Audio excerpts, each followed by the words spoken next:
So welcome to the irrigation management session, I guess, or whatever we called it, what do we titled it here. But we've got 3 speakers, kind of see the topics that you're going to get covered. So we've all only got about 12 or 15 minutes apiece, so we're going to try to fly through it. But if you got any questions and all of us will be around. We'll be around at least through until this afternoon. We've got 2 sessions, find us, we got our speaker tags on and all. And I allotted a little bit of time at the end of my presentation. I think everybody probably did for some a few questions. So we'll cover, I'm the Extension Irrigation Specialist. I cover Alabama and Georgia both. I'm based here in Tiffin, though. So cotton, so why do we irrigate cotton? It's an indeterminate perennial shrub, and it's somewhat tolerant to drought and soil salinity. We know that. It responds favorably to periods of water stress. So basically what I mean by that is it responds favorably by it puts on fruiting growth and not vegetative growth completely. Irrigation stabilizes and boosts yield. We remove the risk associated with yield instability. So yield stability, what we want to do is we want to try to get a stable yield across each year. We want to know that we can guarantee ourselves at least some level, and irrigation does that for us. So a map over to the right, all I'm trying to show there, we've got 3 different zones as you can see. You've got white, red, and dark red. Our white is our consistent poor yielding areas. And so this is 3 years of yield data compiled into this map. My dark red is consistently high, and my red is an average yield. So I go look at this map, and what this does, it gives me a tool so I can look at the background and try to determine where I'm having problems and issues in my field. Now these may be related to something else. From this standpoint, I'm looking at them as irrigation. Maybe I've got some drainage issues between those 2 fields. Maybe I have wet spots. Maybe I have where a drain's backing up. Maybe I have a really, really sandy soil where that white area is at, and it's just too well drained, and with my heavier soils, I'm holding more water, so I'm under irrigating in some of those areas. Basically, this is a tool to try to, what we want to do is try to get a stable yield across that with our irrigation. That is our goal.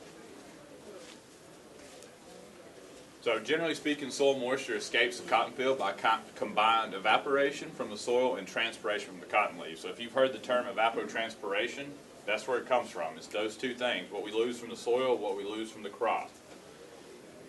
So the way I like to put it in perspective, I think of the plant sort of like a person working outside. We sweat to keep cool. The plant's doing the same thing as drawing water up from the soil, releasing that water out to the atmosphere. And the minute that we start to dry out, basically what happens to us, we see heat stress, we might have a heat stroke. When we overwork student workers as faculty members here, they fall out on the ground and they're done for the day. Some of them may be pretending, but when we start seeing a plant wilt and fall down, we know that it's not pretending, that it's actually under stress and we're losing yield potential at that point. So we want to prevent, we want to stop and try to not let ourselves get to that point. And I'm going to talk about a couple of methods on how to do that. So when soil water is limited, the plant responds by limiting evapotranspiration from the leaves. So we don't have water to pull up, it's not able to cool itself anymore. So just as when a person stops sweating, our temperature rises. The plant does the same thing. The higher the temperature, the higher the stress. Initial stress may not be visible. I think John will talk about that a little more in some of the physiology stuff on how do we determine stress, and we're actually looking at it. But soon you start to see visible signs. And some of those visible signs are leaf darkening, loss of leaf turgor. That means the leaves are starting to wilt, which commonly I think that's how we typically look at scheduling irrigation. We look at the field, and when our leaves start to wilt, we say we need irrigation onto this and try to add it to it. So if we have this happen, basically the plant's going to grow slower and smaller. So the relationship between water and yield. I just kind of like this slide. It puts it in perspective for us in the southeast on how much water we require and why we require this amount of water. Basically, if we look in the desert southwest, we have very, very low humidity levels and high evapotranspiration rates. Basically, you can take a soaking wet cloth out there and it'll dry in 15 minutes when you've got 10% humidity. So it requires as high as 40 inches of water per season there for some of the long season varieties. That's so that we meet that water requirement for those crops. That's because it's continuously evaporating water out. If we move over to Lubbock, Texas, to high plains, that's about 30 inches of water. So our humidity levels are a little bit higher there. We see a little bit of rainfall. The desert, we see basically no effective rainfall. We see a little bit more rainfall in Lubbock. Still not that high. We may be lucky if we get 5 to 10 inches throughout a season. Probably not going to get that there. Then we move to the southeast where we have high humidity. Here, a dry day, usually, we're lucky if we get down to 30% or 40% humidity, but typically on average we're somewhere at 50% or above. So that kind of lowers the evapotranspiration rate for us, and we don't evaporate quite as much. So we're as low as 18 inches, and we might go up to around 20 or 25 inches of water required for cotton in a typical year. So the probability of receiving that rainfall, why do we need to schedule irrigation and why do we need irrigation in? Probability of receiving 20 to 25 inches of rainfall evenly distributed during the cotton growing season very low, meaning non-irrigated cotton yields rarely achieve full potential. If we look at a year like this past year, we know that. In our dryland plots, we were lucky if we got a bale yield out of them. We were at about 480, 490 in most of our dryland, if not lower than that. So on average, cotton's peak daily water use is around 2 inches per week. So that equates back to about just under 0.3, but I rounded up to about 0.3 inches per day. So that's pretty significant if we look during that peak water use time. That can add up very quickly. So for a typical summer in the region of the southeast, the probability of receiving 2 inches of weekly rainfall is only about 30%. So that implies that close to 70% of the time we've got uncertainty and risk and lost yield potential. So if we've got a dryland crop.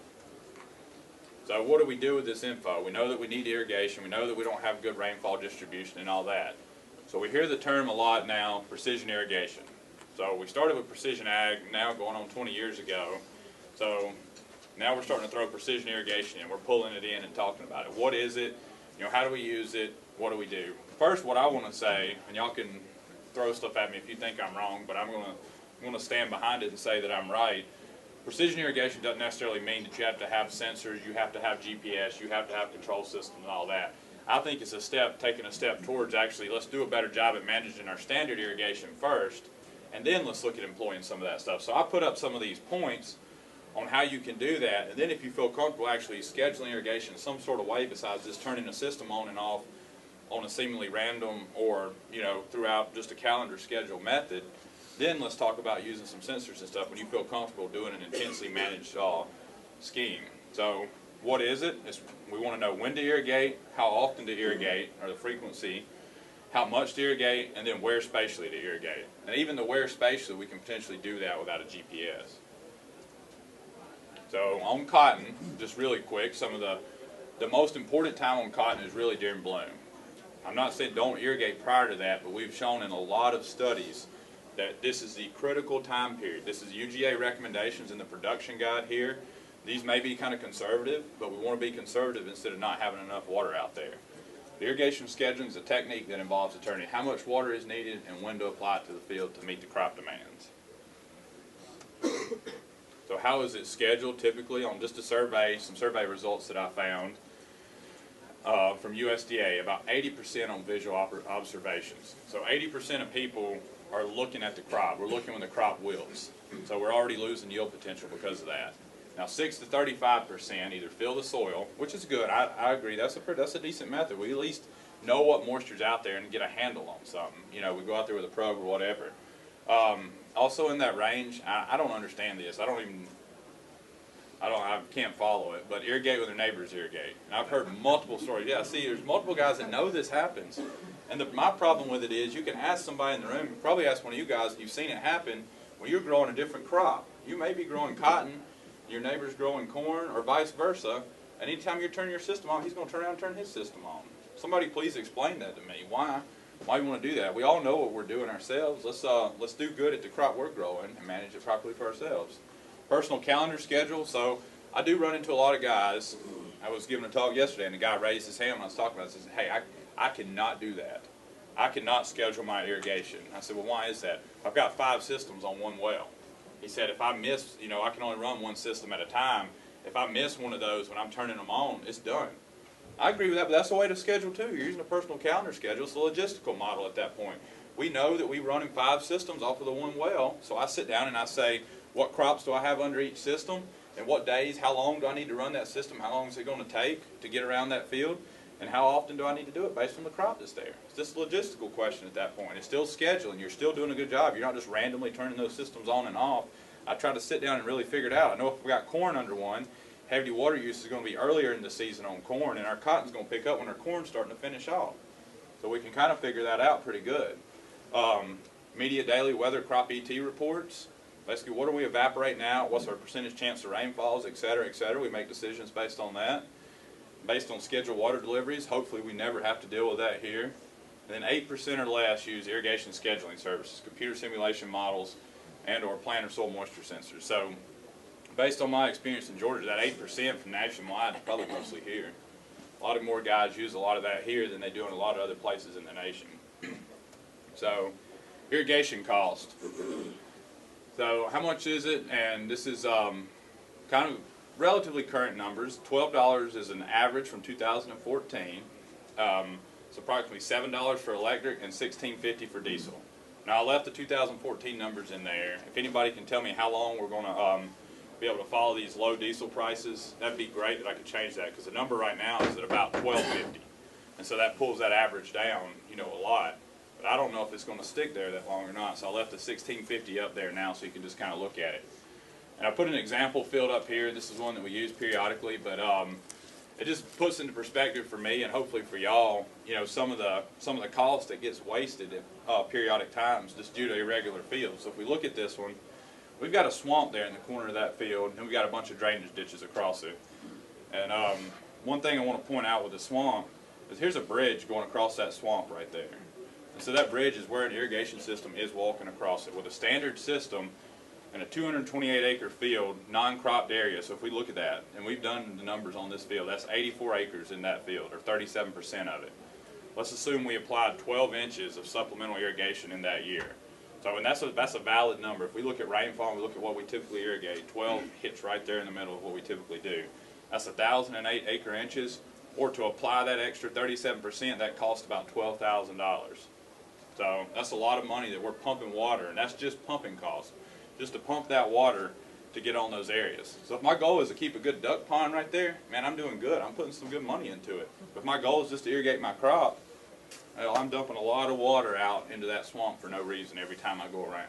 So, irrigation schedule. I'm going to quickly touch on a couple of methods, show you some results, and then I'm going to turn it over to our other two speakers so I don't take up too much time. I encourage you, if you want to look into it, this is a free method. Download it and give it a try. It's we basically beta tested it this past year. It's worked very well. We've worked a lot of bugs out of it. We have gotten really, really good yields, like you'll see in just a minute from it.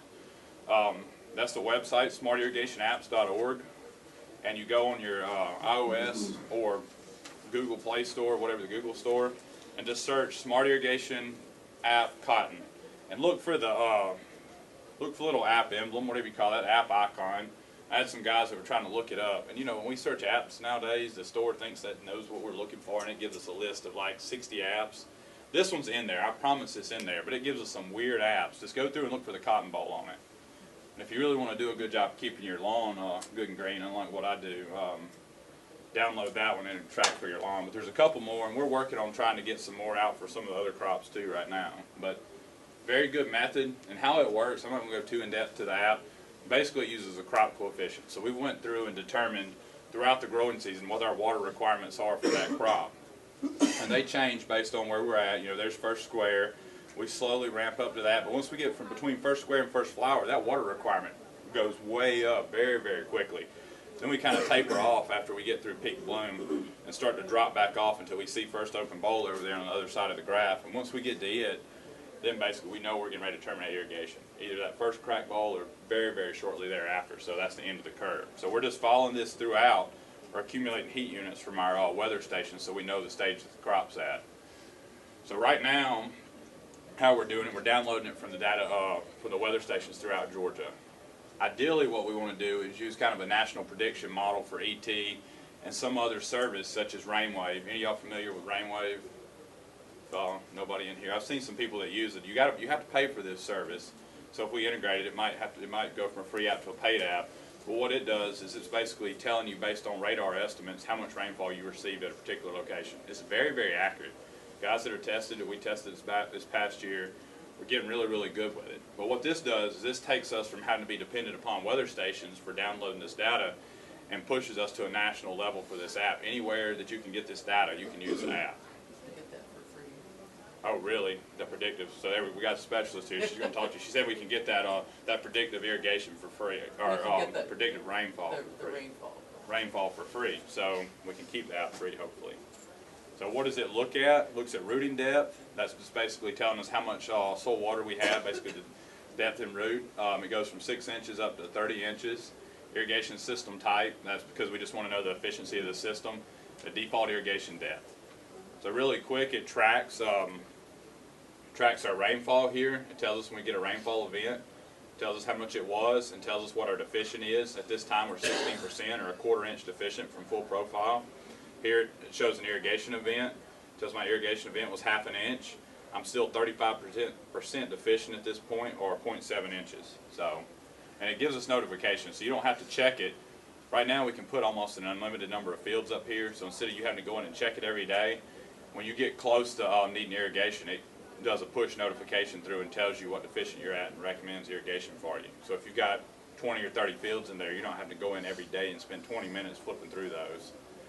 If there's some data, for example, rainfall or something else that's not quite what you thought it was, you have a ground truth rain gauge out there at that field, or you feel like you irrigated a different amount than your standard rate, or any of this feels like it's off a little bit, you can go in here and adjust it for each particular field and then save it, and it saves it for that field. Like I said, it tracks phenological phase, and I'm flying through this, I apologize for the lack of time, but it tells us when we're moving through the crop, so we kind of know if we're approaching first open bowl, we know we need to make sure we're getting ready to terminate irrigation soon. So we want to go out there and stop it. So how does it work? You know, how well did it do? So here's 2000 now. I've got it in some tabular formats here in just a second too. 2013, we evaluated the Stripling Irrigation Research Park and replicated plot studies, one variety. July and August were fairly wet in 2013. I think around 27 or so inches of rainfall is what we received in that year during our cotton production season. But it had 10% higher yield and 75% less water than the checkbook method. So that's pretty significant if you ask me that. 75% water is what's significant. Then we want to throw 10% higher yield on top of it. 2014, I had it in 2 locations, at Stripling again and then here at Tifton. We had a very dry July and August. Same yields as checkbook method with 40% less irrigation in this year. Released in 2014 of this year, we already have 237 different fields by 71 users in Georgia and Florida. So let's push this number on up. And what I want to tell you about it before I go into the data, if you run into a problem with it, for some reason you don't like it, let us know and we will fix it. We have a good programmer. Any problem I ran into, it was fixed by that night and ready to go. So if you're not using it, let us know why and anything we can do to make it more user-friendly. So here's some of the numbers. Like I said, 27 inches of water. 4 irrigation scheduling methods for time. We're not going to go into them too deep. There's the app, 3 inches of water. All these are average somewhere around 3 to 4 inches. There's the checkbook with almost 13 inches of water. So we reduced yield by about 100 pounds with the checkbook method this year in both conventional and conservation tillage, whereas the rest of the scheduling methods perform very, very well. My recommendation this year probably would have been don't irrigate, actually. You know, rain-fed did just as good. But the take-home point is when you have a year that you have 20-plus inches of rainfall, do a very, very good job of managing your irrigation. You know, we followed the checkbook to the T because that's what we were doing for research. But you need to be cognizant of how much rainfall you're getting and know that that field's really wet. You may not need to keep just dumping water to it and dumping water to it. So 2014, basically we're at about 11 inches of rainfall. So our supplemental we were talking about, here's about 10 inches. That's 16.8 for the checkbook. And there's 1573 and 1596. So statistically the same yield. That's 20 pounds difference. 20 pounds to me is not worth 6 inches of water. There's no way you can make the economics work out on that. So here's some of the other treatments we did. Checkbook 15 at Stripling.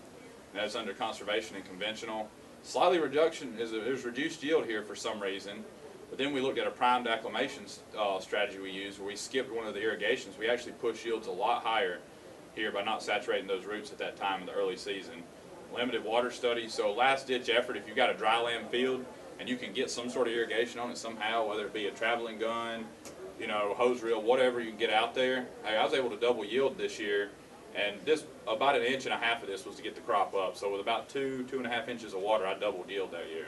That's this past year. So this is just kind of the economics on it really, really quick on what it costs you per pound of cotton just to apply the water. So anywhere from about 4 or 5 cents a pound up to about 11 or 12 cents a pound. I don't have time to spend on it too much. So y'all have any quick questions? Maybe time for one question or so for me? Yeah, he did. Your prime acclimation, what watering did you skip? You're talking about skipping one early season, you got to do it. That's right. We skipped one. What we basically did at that point is we set a 60%. We set this one at 60% what the recommendation was from the time point of emergence to bloom. So every time that we required a recommendation based on the app, we reduced that amount by 60%.